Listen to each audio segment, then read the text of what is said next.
We are back on the Alex Jones Show. We've got a couple of short segments here before the long segment, but we're going to get our guest on now. He is Gad Saad, and I'm obviously butchering that name and will continue to do so, but that's the easiest way for me to say it. He's been on the show before, of course. He's an evolutionary behavioral scientist at Concordia University there in Canada. He's known for applying evolutionary psychology to marketing and consumer behavior. And of course, more so recently, he's been railing against political correctness in academia. He's at Gad Saad on Twitter, and you can search for Gad Saad on YouTube, find his excellent YouTube channel. Now, Gad, I don't want to trigger you here because, of course, we've got some students now calling on professors to individually ask hundreds of students what their preferred gender pronoun is before commencing a lecture. So as not to trigger you, can you let the audience know what you're identifying as today? Well, so I want to be gender-free and carbon-free, and so I now identify as an isosceles trapezoid.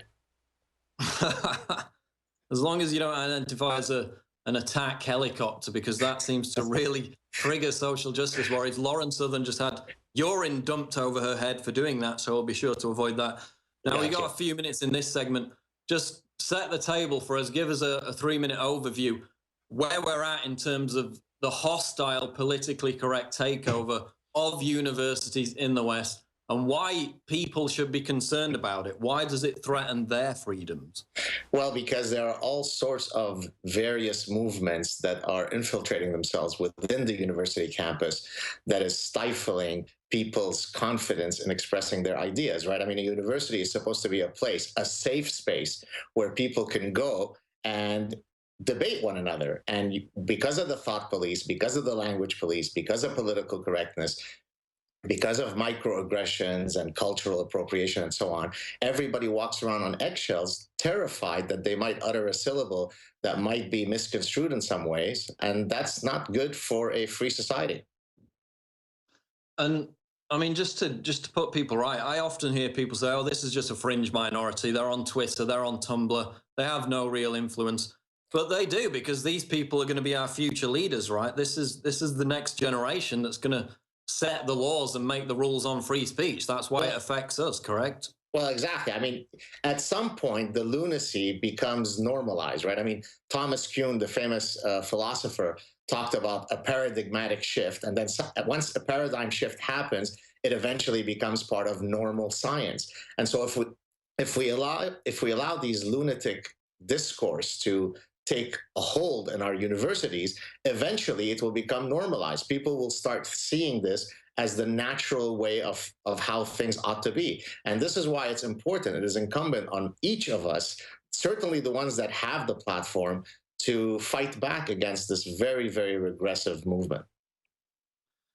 Now, over the last several weeks, I guess, and we can get into more detail later, we've had this tyranny, this politically correct tyranny really come to the fore. We've had Milo Yiannopoulos, Ben Shapiro on these speaking tours, and almost every event they either get interrupted. In the case of Shapiro, they actually physically tried to block people from attending his lecture.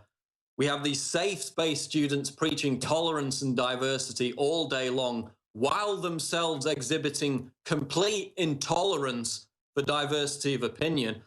What I don't understand is, they could have a peaceful rally outside these events, express their free speech. Their message would be received far better, yet they're smearing themselves with blood. They're physically blocking events. They're interrupting. I mean, why do these social justice warriors use these violent mob intimidation tactics when it doesn't even boost their credibility to the outside world? We're going to get into that after the break with Gad Saad. Infowars.com. Stay tuned.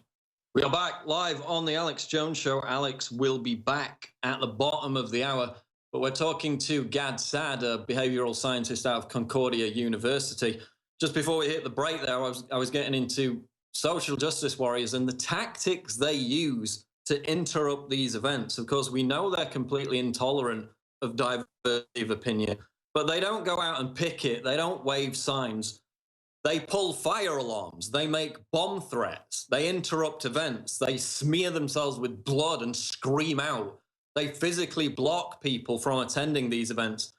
Gad Saad, why do they resort to these mob intimidation tactics? It decreases their credibility. What message are they trying to send by doing this? I think I actually discussed this in a recent Sad Truth clip.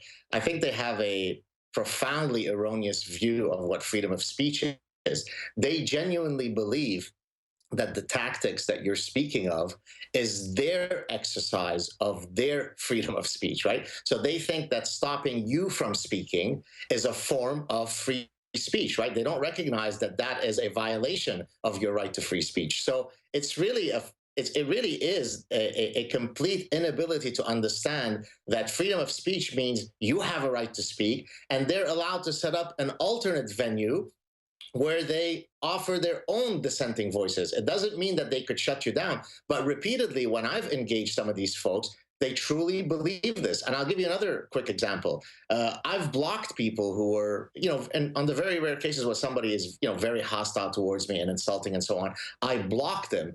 They usually come back and accuse me of violating their free speech. So how unaware must you be of the most basic tenets of free speech to think that you could follow me around all over Twitter, hurl insults at me on my various social portals, and if I decide to disengage with you, I am violating your freedom to insult me? It's grotesque.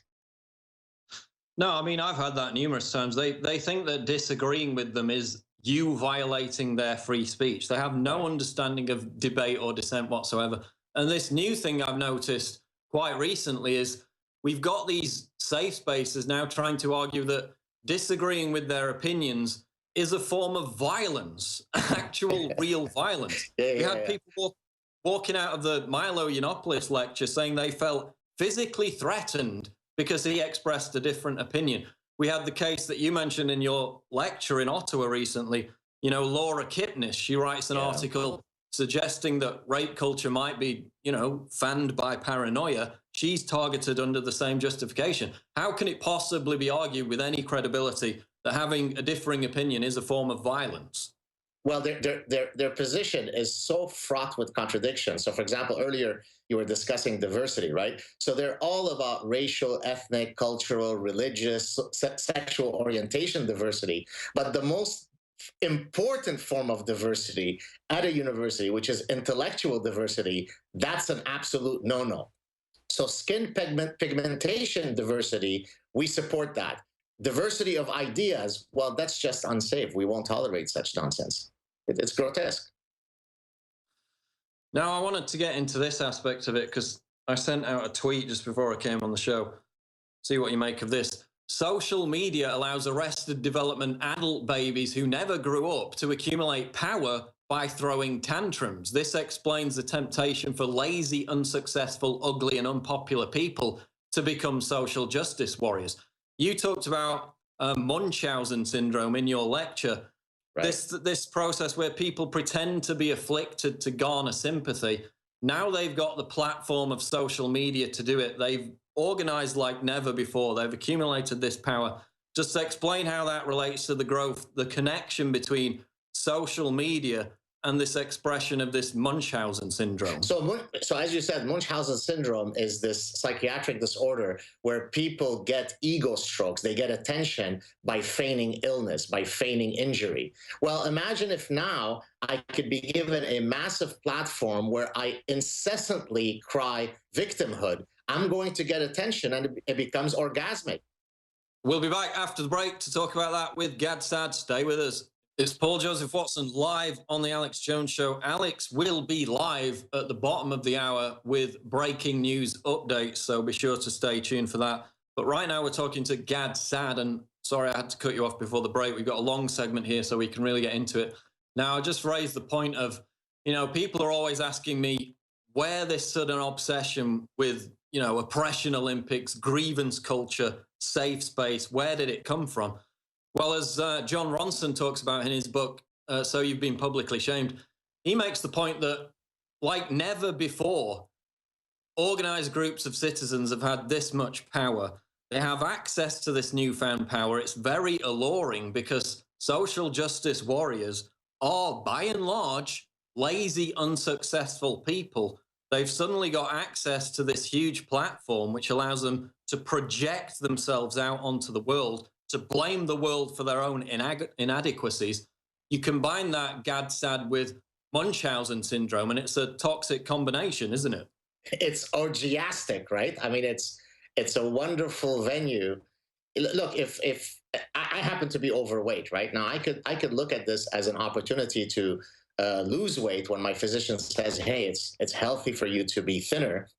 Or I could take the social justice warrior approach and say, "Look, you're engaging in fatism, doctor. You're not accepting me for being differently weighted, and that's inappropriate because you have to love me for how I am," right? So it's really a question of how comfortable you are with yourself, how secure you are with who you are, and that allows you to navigate the realities of life, right? But victimhood gives somebody a card, a get out of jail card for all of their failures, right? I mean, it's easier for me to say that Hollywood images are perpetuating images of a thin guy ideal. And hopefully then I can argue that that's not fair. They should love me for who I am, and my physician is a fattest, than to actually have to go through the hard work of losing weight, right? And so this is really a symptom of the more general ethos of victimology, right? Well, exactly. It's them making excuses for their bad lifestyle choices, for Right. the fact that they are unsuccessful, that they don't work hard enough, because we do live in a meritocracy by and large. It's not perfect, but that's the society that we live in. And rather than actually go through the process of working hard, working their way up intellectually, they'd rather just blame their problems on the rest of the world and claim that that's the reason why they are, and then build a platform off of that by using social media, which again allows them to accumulate more and more power. But I also wanted to get your take on the Trump phenomenon, because this ties into political correctness, of course. This is a debate that's been going back and forth. Do you think that support for Trump represents a genuine, organic backlash against political correctness, or is it simply a consequence of him filling the vacuum created by those public intellectuals that were too cowardly to stand up for true liberal principles? I think it's a bit of both, right? So, for example, if we take the issue of Muslim immigration, right? Somewhere between his blanket statement, ban all Muslims, and the position taken by, say, someone like Paul Stockton, the former Assistant Secretary for Homeland Defense, or Eric Holder, there are these great exchanges in Congress where they're simply unwilling to utter the word Islamic-based terrorism, right? So somewhere between being a complete member of the Ostrich Brigade and having a blanket statement such as Donald Trump's is the happy medium. And I think people are responding to the fact that they're fed up of seeing how the public discourse is so false, right? I mean, the narrative is not difficult to see. It's as clear as the existence of gravity, yet we have to consistently be told that, don't believe your lying eyes. And so he, I guess, exudes or exhibits or signals a measure of authenticity, rightly or wrongly so. That's, I think, what the people are responding to. He's viewed as an outsider in the political sphere who just shoots from the hips and just says what's on his mind. And I think people are responding to that. And I read some quotes out earlier in the show, one from a 50-year-old leftist liberal college professor out of California, who said that he was voting for Donald Trump simply to see the look on social justice warriors' faces if Donald Trump won. So again, that goes back right to the liberal professor who was terrified of his own students. We do actually still have, classical liberals who believe in truly liberal principles, but are afraid to say it in public, yet they'll go and vote for somebody like Trump. Oh, and I see it all the time on my private personal Facebook page, right? The aping of the same position, especially amongst my academic friends, is simply astonishing, right? I mean, you'd think that, sure, they're more likely to be partisan of one, end of the political spectrum. I understand that. But the fact that otherwise sophisticated, intelligent intellectuals can't exhibit any heterogeneity when it comes to these fundamental political issues suggests that there is a real sort of signaling going on. And the signal in this case is, if you in any way like anything that Donald Trump says, you must be a toothless redneck guy from Arkansas. And of course they're not, and therefore they disassociate themselves from him. No, it's increasingly a bigger misnomer that those are Trump supporters. Again, I read out a quote from a 20-year-old gay Arab Muslim student who's voting for Trump for his own reasons. So it's more of a cross-section than, they'd like us to believe. But getting back to, professors and intellectual cowardice, you talk about this in your lecture in Ottawa. To what extent are public intellectuals and professors themselves responsible for the evisceration of free speech and this chilling climate when they submit to fear over political correctness, when they refuse, as you give the example, to even like your status on Facebook, even if they agree with it? Well, of course, what you just said is exactly true. But more generally, the fact that there isn't diversity of thought on campuses. I mean, I discussed in the lecture in question a study, not done by me, but by some colleagues, where they looked at political affiliation of professors. And the numbers were simply astonishing, right? I mean, across disciplines, it was something like 5-1 toward the Democrats. But in certain fields, especially the social justice warrior-laden fields, humanities and sociology and women's studies and so on, it could go up as high as 44-1.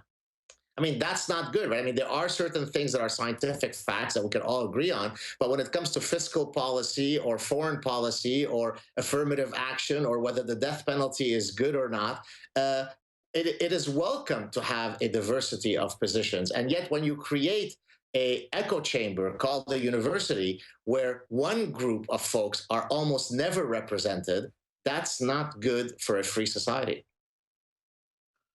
Now, I want to move on to one of the expressions of, social justice warriors in terms of this idea that everything is a social construct. This is what's come to dominate the cultural narrative now for many years. Of course, a lot of it is based on French postmodernism, which you made a very funny video about a couple of days ago, which is complete mumbo jumbo, has zero meaning whatsoever. And like you, I went through the process of trying to read some of these, French postmodernists, Foucault, Albert Camus, etc., thinking, am I just too dumb to get this? I mean, does it actually mean anything?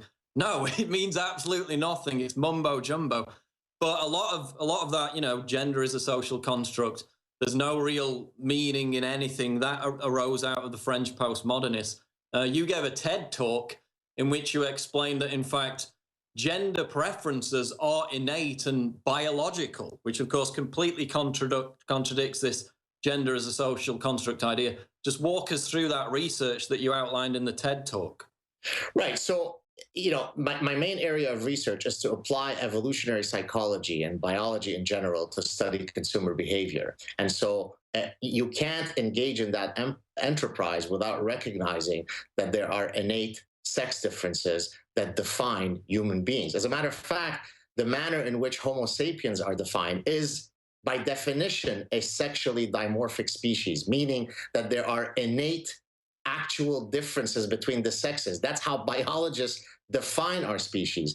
Now, the social constructivists started off with the idea that we are born tabula rasa, with empty brains, empty slates. And what then makes us who we are is that we transcend our biology. It's all due to socialization. We learn to love tall guys from Hollywood images. Guys learn to love shapely women because they watch Penthouse.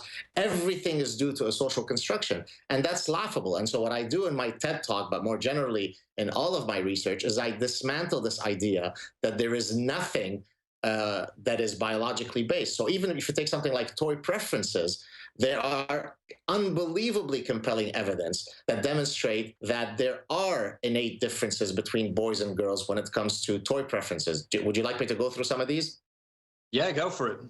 So, for example, if you take little children who are too young to be socialized, right? So by definition, they could not have learned these preferences. They will stare at or go toward sex-specific toys, right? So by definition, they couldn't have learned these. If you take other species like vervet or rhesus monkeys, their infants exhibit the same sex-specific toy preferences that occurs with human infants. If you take a disorder known as congenital adrenal hyperplasia, which is an endocrinological disorder, if a little girl suffers from it, she becomes masculinized in her behaviors and in her morphology, while a girl who suffers from that disorder will then exhibit boy-like behaviors. You could look at Sweden, which is a country that has sought to eradicate any gender markers, right? They've been engaged in this huge social experiment for the past 40 years to remove gender. Well, if you do a study of toy preferences there, the exact same sex-specific toy preferences occur. So there's an endless number of studies spanning very, very different disciplines that show that there are innate differences between the sexes. Now, the reason why feminists and others don't like this idea is because they wrongly think that to argue that there are sex differences means that the sexist status quo will continue. And we'll be back with Gad Saad with more. We are back on the Alex Jones Show live with Gad Saad. And just before we hit the break there, we were talking about this idea of gender as a social construct, which of course is completely demolished by the actual science. We had this article out of the Daily Mail. Sorry, Mom, I'm straight. Oversharing mother who blogs about her pride in her rainbow boy reveals how her son finally plucked up the courage to come out to her as heterosexual. So now we've got parents believing in this postmodernist idea that everything is relative, that everything is a social construct. And Gad Saad, if they really take that on board, given that it's completely unscientific and antagonistic towards basic biological truths, that's really going to cause some problems with these children growing up, isn't it? Well, absolutely. And I mean, look, as a scientist, all I care about, all I'm committed to is the honest pursuit of the truth, right? We all try our best to get as close to the truth as we can via the various scientific enterprises that we engage in. And what upsets me is when you have the social sciences and the humanities building theoretical and so-called empirical edifices over the past 100 years that are really built on absolute nonsense. So just to move from sex differences to another type of difference, the idea, for example, of cultural relativism, right, that all cultures are unique and distinct and equal, started with Franz Boas, a cultural anthropologist, who recognized that sometimes biology could be misused for nefarious reasons, and therefore let's create a new worldview, a bullshit worldview, but nonetheless a worldview where biology ceases to matter. There are no such things, in his view, such things as human nature or human universals. Everything is constrained by the unique culture that you come in. Now, that is such a laughably false position that you genuinely wonder how otherwise intelligent, sophisticated academics could espouse such things. Well, they espouse them because their ideology trumps the pursuit of truth. And that's why we should never allow ideology to infiltrate the scientific enterprise. And it causes real damage, this idea that all cultures are equal and should all be tolerated equally. I mean, in India, every year UNICEF has to do a massive public relations campaign where they say, please don't crap in the street. It's causing horrible diseases in children. Right. 600 million people in India still crap on the street because it's part of their culture. If you say, well, that's a bad culture, it needs to be changed, they need to be educated out of that kind of behavior because it's dangerous, then, you know, you're racist. So that's a concrete example of how not all cultures are equal, correct? And exactly. And it's precisely this ideological bent that is, if you like, placing handcuffs on people when trying to discuss things like immigration from countries that might otherwise not share the values of our Western liberal traditions, right? I mean, it doesn't make you a racist to say that if you come from a particular region of the world, you're likely to be less tolerant of Jews or of gays or of women or of animals or of non-believers. That is an absolute fact that is as clear as the existence of gravity. Now, does that mean that every single person who comes from those lands is likely to exhibit that type of intolerance? Of course not. But on the aggregate, does it mean that if you are from Sweden, you're more likely to be tolerant of homosexuality than if you're from Yemen? Absolutely, yes. And we have to be able to feel sufficiently self-confident confident to otherwise enunciate these banally trivial realities, right? But most people are afraid to do so, lest they might be accused of being a racist, a bigot, an Islamophobe, and so on. And that's the thing. I mean, the West is the most tolerant place in the world, and yet we're constantly castigated as being the most racist. If you go to some of these areas in the Middle East and try to be homosexual, try to live your own independent alternative lifestyle, in many cases, they will behead you. But blame is always placed on the West. Well, in the final minute, yeah, Gad Saad, just give out final comments and tell people where they can find your Twitter and YouTube channel. So at Gad, G-A-D-S-A-A-D, and you could find my YouTube channel by just entering my name, Gad Saad. I have a series of clips called The Sad Truth. I hope you'll subscribe and enjoy the reason. Okay, Gad Saad, thanks for joining us. Cheers. Thank you so much for having me again. Okay, there goes Gad Saad again. Check out his videos on YouTube. Really enlightening, interesting stuff. Presented in a way that you can grasp, that you can fully understand. Not like French postmodernism. And you can really use these videos to reach out to other people. We're going to talk to Lauren Southern in the third hour. She was actually attacked by tolerant liberal social justice warriors for having a different opinion. But coming up next is Alex Jones with a live news update. This is the Alex Jones Show Live. Breaking news at Infowars.com. We'll be right back. Stay tuned.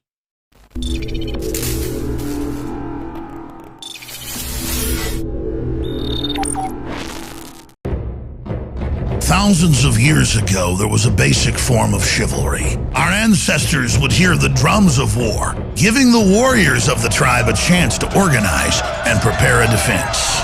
60 years ago, when foreign air forces were approaching filled with bombs, they had drums of their own, air raid sirens. But in the 21st century, there are silent weapons for quiet war. Pathogens added to the food and water, and to the lining of plastics that destroy our vitality, turn off our hormones, and accelerate our journey towards death. I personally counter this onslaught with Anthroplex. Anthroplex is designed with known organic concentrated herbs to create the basic foundation to normal metabolic activity inside the human body. Discover why Anthroplex is turning so many heads today. It's time for us to take our bodies back into our own hands, and it starts at InfoWarsLife.com with Anthroplex.